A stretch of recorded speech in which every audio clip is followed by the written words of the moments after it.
A freeze warning takes over at the Big Show 10. McCready goes back-to-back. We go in the pits with a driver taking on a new venture in 2018. Hey, Donnie, how do you feel about second place? Second sucks ass. I don't know what you're talking about. This is RPW. We race to win.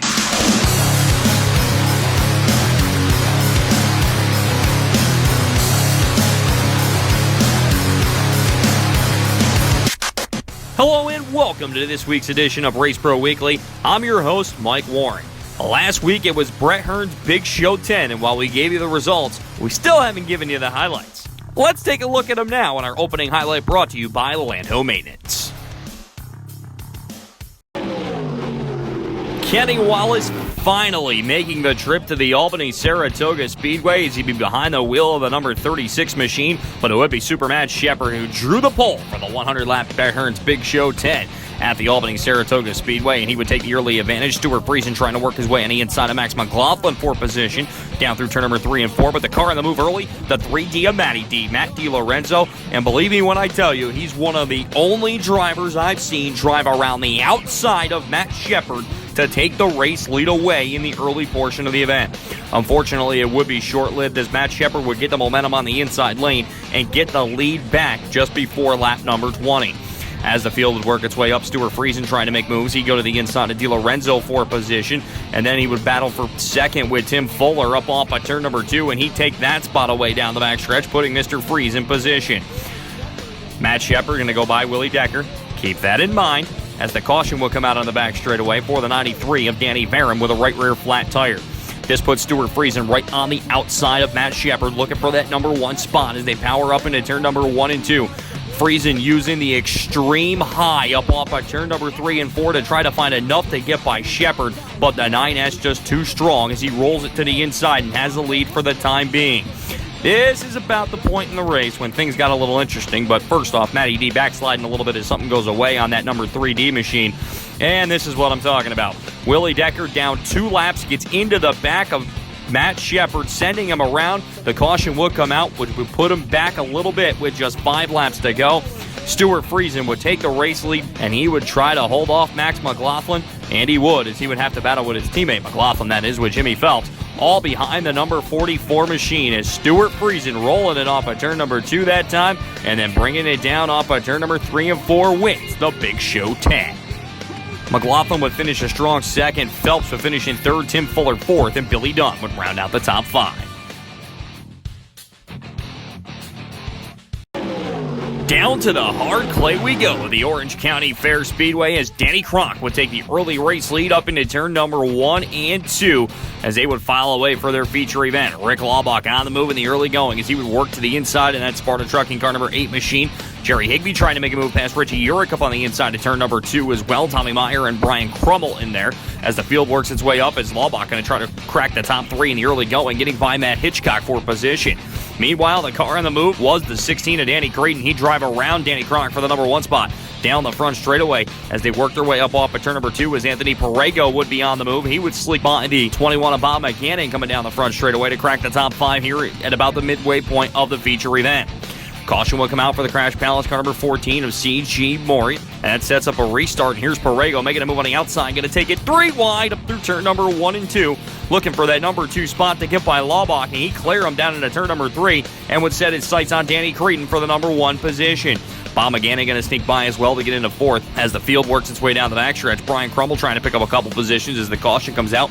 Billy B and Chris Schultz involved. Off the restart, Perego would make his move on the outside lane. He'd be your new race leader up into turn number 1 and 2. And we have a little bit of a jingle down the back straightaway. Number of cars involved. Chris Whitehead, one of them as well. And off of that restart, here's Bob McCannon looking to make an outside run, trying to get through. Jimmy Horton in there as well, making a move to the inside, looking to crack the top 5 as Brian Crummell continues to work his way up through as he was trying to mount his way up for a top 5 run. Here's McGannon working to the outside of Creighton for the number 2 spot into turn number 3 and 4 as he would take that away. As some late race charges going on as Horton working on Crummell for position up off at turn number 2. McGannon now trying to battle with Danny Creighton for the number 2 spot once again as they paddle up into turn number 1 and 2, but it's behind Perego as he would be your race leader and race winner down in Orange County. Danny Creighton would finish in second, Bob again in third, Rick Laubach fourth, and Brian Crummell would finish in fifth. Other winners on the night, 358 modifieds would go to Tyler Boniface. Jimmy Johnson, no, not him, in the Sportsman division, and Wayne Taylor would grab the win in the Street Stocks. It's now time for this week's John Ray and Sons fan poll question, which is, would you like to see a dirt track run weekly during the week instead of on the weekend? To cast your answer, head to facebook.com/RaceProWeekly. Let's take a look at last week's question, which was, for big series races, what do you like, the draw or time trials? Well, let's take a look at some of the percentages here. The draw ended up coming in second at 30%, time trials the top get with 45%, both of them with 5%, neither with 5%, and some of you like handicap with 15%. Me personally, I like time trials. Coming up on Race Pro Weekly, we head to Can-Am to see who would get it done, and plus, we go to the D-shaped Dirt Demon to see who took big block supremacy. That's coming up next on RPW.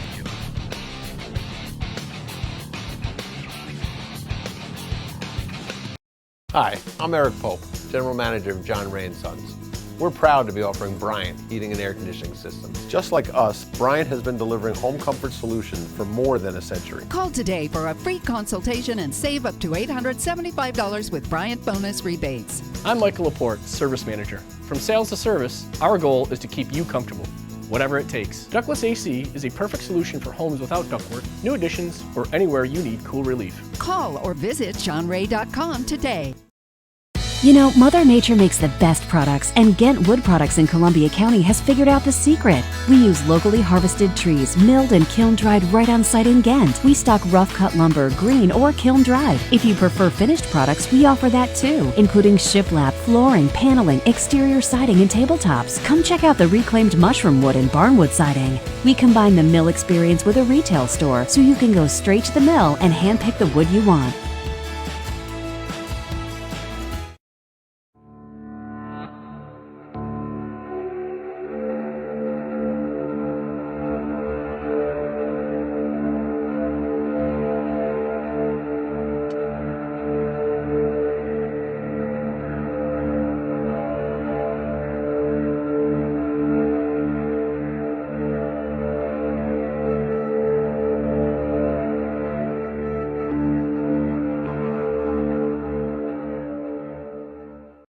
There's only one place in the Capital Region for you to get the full racing action.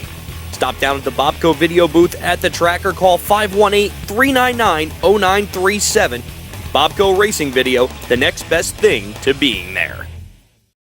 Welcome back to Race Pro Weekly as we head to Can-Am with Scott Webb going to take the early race lead up into turn number 1 and 2 in the 18W machine. Field working his way down the back stretch, and the car on the move early was the 9 of Jordan McCready as he would pop into third pretty quickly. Work underneath Ryan Bartlett for the number 2 spot as they look to split Scott Webb for the race lead down the backstretch, and it would be McCready that would be the benefactor down through turn number 3 and 4 this time. McCready would roll off at turn number 4 as he would hold on to be your race leader with Bartlett looking to follow. Ryan Arbonot trying to make the move as well. He'd pull into third and get by Riley Gill as the caution would come out for the 24 of George Levesque. Up off the restart, it would be the 9 machine of McCready back out in front as that would reset a couple things on the field. As they work it down up off at turn number 2, Bartlett trying to hold on to that number 2 spot as Arbonot goes to work on the 18 of Webb for that position. He would get it, and here comes the number 9 of Billy Dunn working it down the front straightaway as well, as Dunn trying to make something stick on the inside, trying to get these guys and pull in here in the top 5. Bartlett still working it up on the outside as Bobby Harrington would eventually take second away. Here is Billy Dunn working it down the backstretch as they try to pedal to catch Jordan McCready, who's way out in front, as now Riley Gill trying to hold off Danny O'Brien, who's hard charging down through turn number 1 and 2. And this is all behind Jordan McCready, who ends up winning this one by a mile, picking up the win out at Can-Am. Ryan Arbonot would finish in second. Bobby Harrington would come home in third. Finishing in spot number 4 would be Billy Dunn. Scott Webb would round out the top 5. Other winners on the night, Joel Hall with an unofficial win in the Sportsman, Sid Harmer Jr. in the Pro Streets. Thunderstocks would go to Joel Orvis and Kevin Ward in the Rookie Sportsman. To the D-shaped Dirt Demon we go as Tim Kerr and Tyler Trump would lead the field down the front straightaway for the 35-lap feature event out at the Brewerton Speedway, and it would be Trump going to work his way on the outside as Tim Sears Jr. and company works their way up through the field, but it would be Trump coming around to lead lap number 1 on that outside lane. Tim Sears Jr. trying to make his way up as this is a heck of a battle for the number 2 spot. Ron Davis, the third, in there with Gary Tompkins. They go 3 wide for the runner-up position in a battle that lasted a while, and then the 2 veterans would take over down the backstretch as Sears trying to do everything he can to get by Gary Tompkins for that number 2 spot. Sears working it down on the inside, Tompkins up on the top side, and eventually it would be Sears that would come out with the position outright, and then he would waste no time taking the lead with about 12 laps to go to get by the 9X of Trump up off of turn number 2. And that's all she wrote in this one, as it would be Tim Sears going to victory lane. Second will be RD3. Tyler Trump would finish in third, Gary Tompkins fourth, and Max McLaughlin would round out the top 5. Other winners on the night held over Sportsman feature would go to Mark Yorker, Sportsman number 1 to Rich Townsend, Chris Mackey in the winner in Sportsman number 2, and Evan Wright picking up the win in the 4 cylinders. Last week on the show, we had an entire episode dedicated to Jason Johnson. Well, now here's your way to get involved. Help the Beer Hill Gang TV raise money for the family of the Raging Cajun. Tickets for this are $20, and 100% of the proceeds go toward his family. For more information, be sure to visit Beer Hill Gang TV on Facebook. When we come back, the Ulster County Bull Ring it is. And we'll also head to Albany, Saratoga to see what happened on Friday night's portion of the schedule.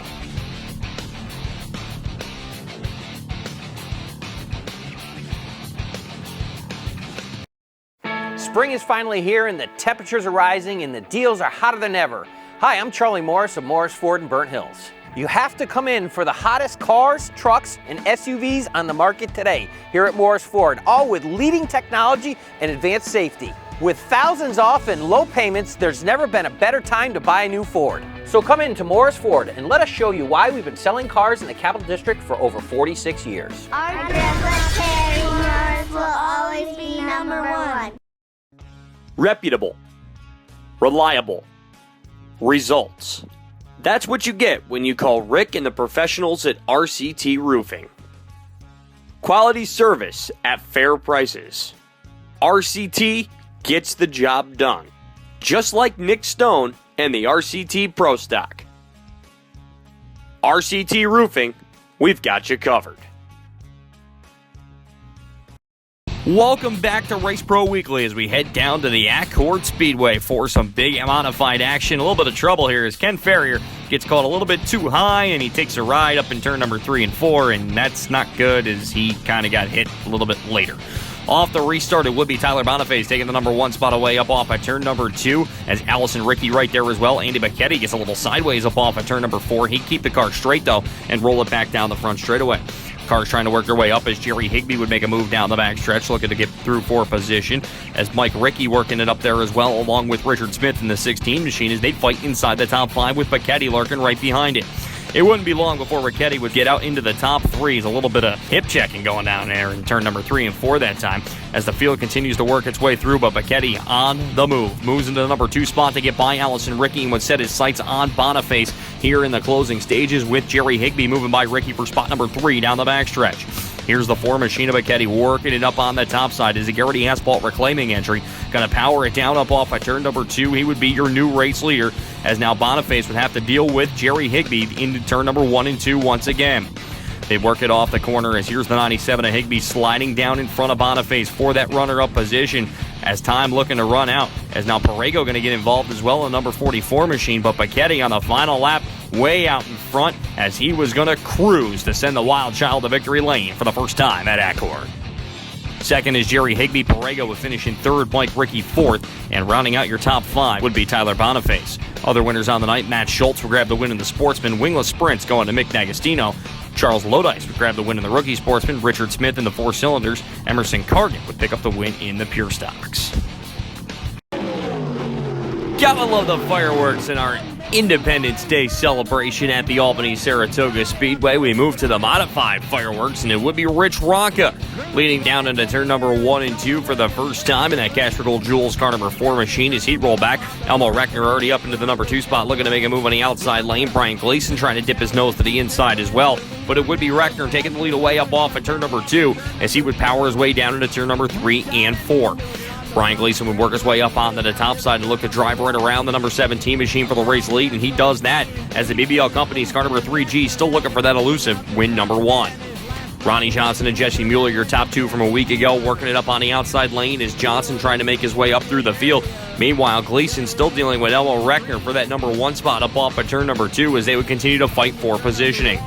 Ronnie Johnson slowly creeping his way up through the field. He'd cracked the top 5 here at about the midway point as the 3G continues to work his way around, but the caution would come out as there's a 42 Amapapello who spins up in between turn number 3 and 4, and that would bunch the field up. Gleason would go back to the front. Here's Elmo Reckner making a move as Ronnie Johnson sits right there. Mark Johnson would fire into spot number 3 as now Reckner going to come back on the outside lane and try to get something on that 3G as they work it up through turn number 3 and 4. Gleason keeping it locked down on the bottom, but RJ going to grab another spot as he would move past Mark Johnson into spot number 3 up through corner number 2 that time. Elmo Reckner wasting no time as well as he would move to the outside to take the race lead back away from Brian Gleason off at turn number 4 as the 17's going to the front, but RJ right on the inside looking to pick up a huge win in that Mickles Automotive entry as he's rolling back down on the bottom. Here's Elmo keeping it up top as he had something up on the top side of the racetrack throughout this entire event, but RJ coming back as Elmo bobbles through turn number 3 and 4, and that would give the 2 RJ the number 1 spot as they fire down the front straightaway. Another number 2, Jack Lehner, trying to work his way up through the field. He's had a great rookie year, but all behind Ronnie Johnson in this one as he picks up his second win of 2018. The White Knight Mark Johnson would finish in second. Brett Hearn would come home third. Kenny Tremont fourth, and Elmo Reckner would finish in fifth. Other winners on the night, Sportsman going to Connor Cleveland. David Beauclair would grab the win in the Limited Sportsman. Pro Stocks to Kim Duell. Street Stocks to Al Relier. Johnny Bennett in the 4-cylinder single cam. And 4-cylinder dual cam to Steve Ryan.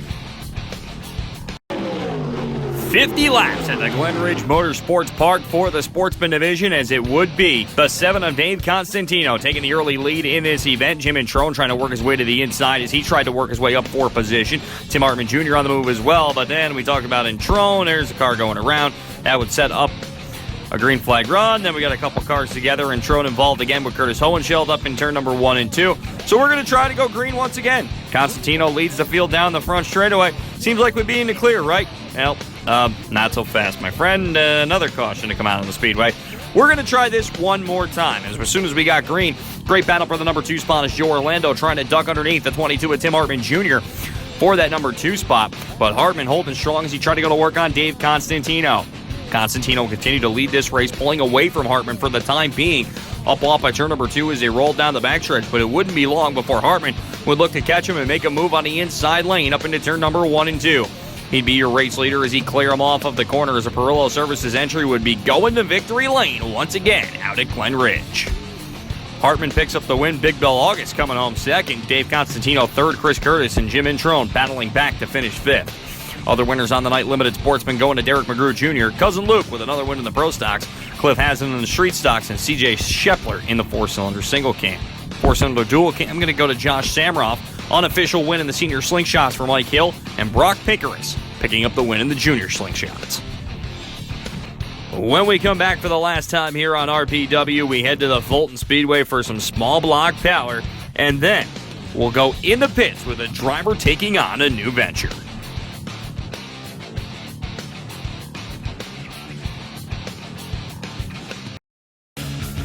Performance, quality, service.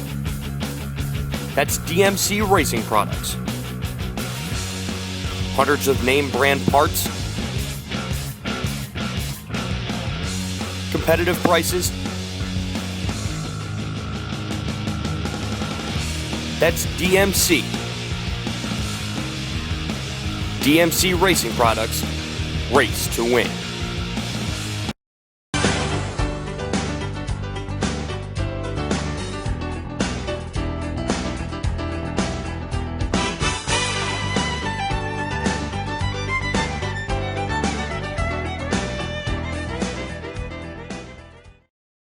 If you are a tracker series that would like to be highlighted on Race Pro Weekly, email us at show@raceproweekly.com.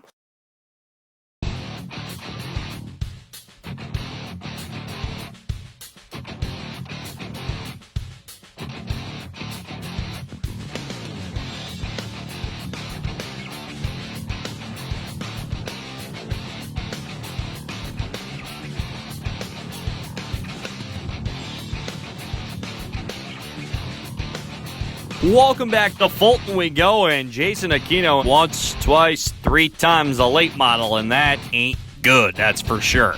Small block modified feature event would see Jordan McCready take the race lead up into turn number 1 and 2 for the first time, as he would be pressured strongly. Lance Willick's trying to work his way up on the outside in that number 31 machine, as Tom Sears Jr. in there as well in the 62 here in the early going, but it would be a battle here. Keep an eye on this race for 4th. Larry White and the 83X of Tim Sears Jr. That's an electric slide job if I've ever seen one, but a great crossover move by White as well. But all this is Jordan McCready's way out in front of this feature event. He would easily roll it down the backstretch and through 3 and 4 to pick up his second win of the weekend.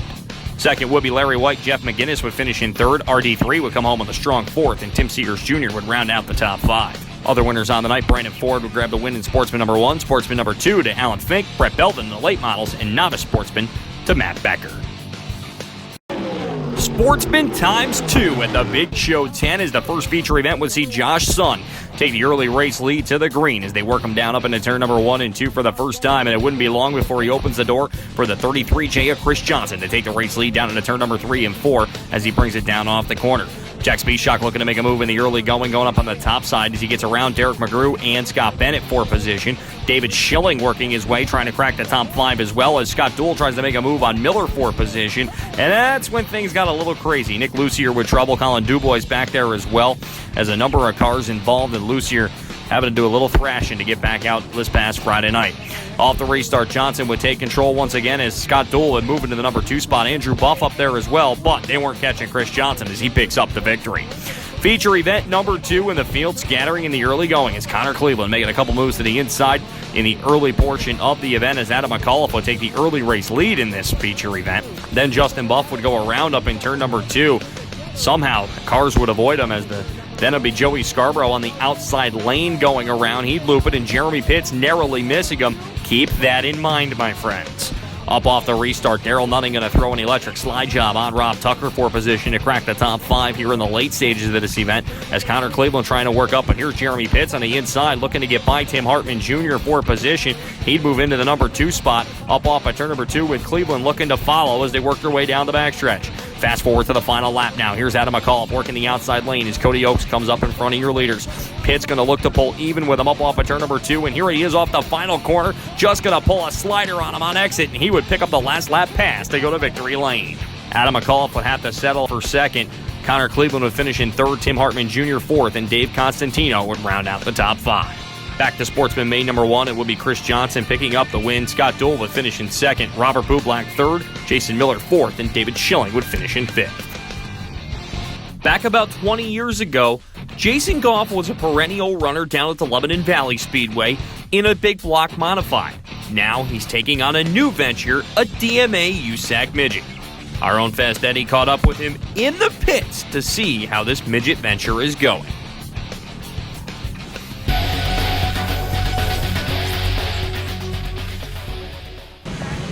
Jason here with the DMA USAC midgets. Could you tell the fans what these midget cars are all about?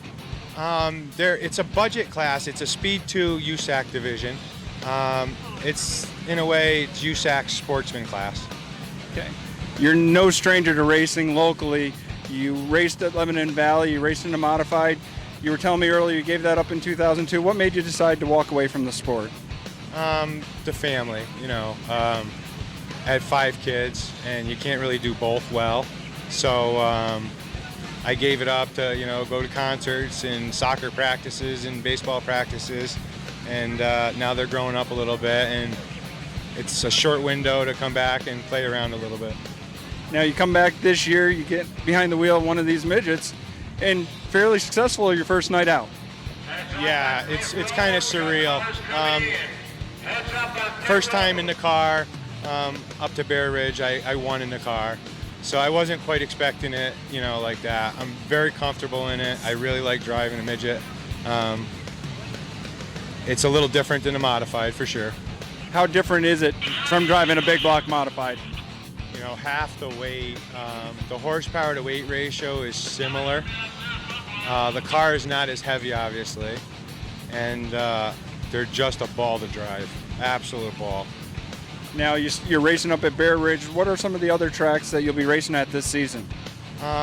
With our DMA series, we run, home track is Bear Ridge, Vermont. Bear Ridge Speedway. We run 2 races at Albany Saratoga Speedway and 1 race at Legion Speedway in New Hampshire. Now, you and I were talking earlier. You mentioned the Chili Bowl. You got a chance to go out there and spectate.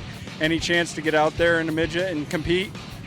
The stars would have to probably line up for me. You know, there's a lot of things that would have to happen.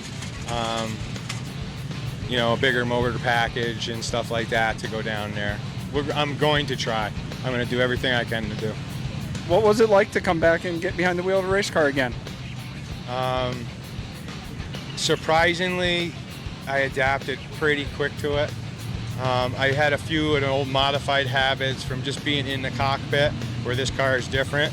And I hadn't raced in, since 2002, and those old habits automatically came out. After 16 years, it's instinctive in me. Jason, I don't ever do this with an interview, but for the first time, we're going to get a post-interview here in Victory Lane. What's it mean to win here at one of your home tracks? Tonight meant everything. I worked really, really hard this week. I had the intention of either winning or putting in the trees here tonight. Like my grandmother's here, 93 years old, my family, friends from school, the support that I had tonight, I had no choice. I had to win it. It's now time for this week's Niska Performer of the Week, and with his back-to-back wins at Can-Am and Fulton, it goes to Jordan McCready. McCready is now eligible for the Performer of the Year award given out at the end of the season. That's all for this week's show. For the latest news, results, and photos, check out Race Pro Weekly online at www.raceproweekly.com, and be sure to follow us on Facebook, Twitter, YouTube, and Instagram. So for myself, Bobby Chalmers, Fast Eddie, Scott Morlock, Amber Chalmers, and everyone that helps put Race Pro Weekly together, thank you for watching this week's episode, and we'll see you next time.